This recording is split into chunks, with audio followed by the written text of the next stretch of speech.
kauneusoperaatiossa, jossa Julian huuliin laitettiin täytettä ja Johannan nenänpieliin ruiskutettiin niin ikään täyteläistävää ainetta.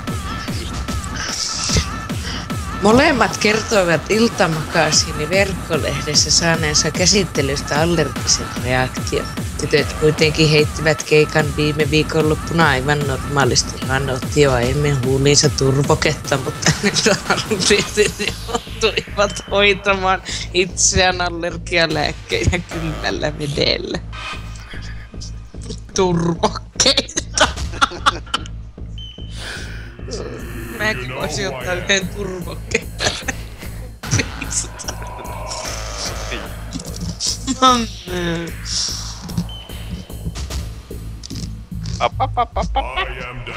Kuka laittaa viestiä? Lopettakaa! Kukkuruku! Liiaa siellä maalaiset. Missä sä oot? Joko me mennään? Ei vielä. Ei saatana, symbioosis. Kerrankin mä saan käyttää sitä. Joo, se sieniä. 50. Älä huua siellä. Saatana. Ajattelin, että näkyykö tuosta. Mitä se huutaa siellä?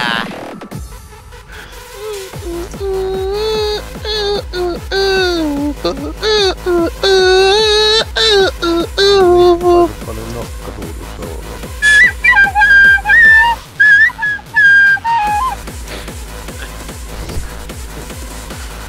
Siinä olisi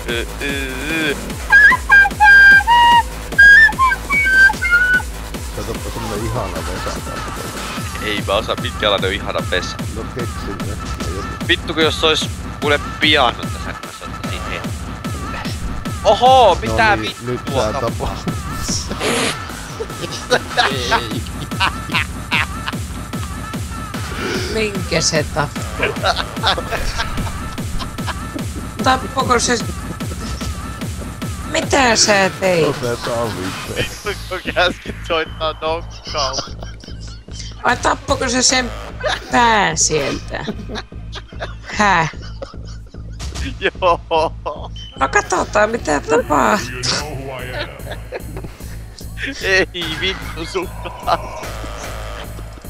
Oi jumalauta. Onko sulla frapsi päällä?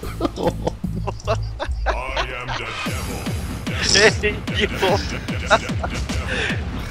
Soita vittu Vesaa soolo ja sitten saattaa ne aivot.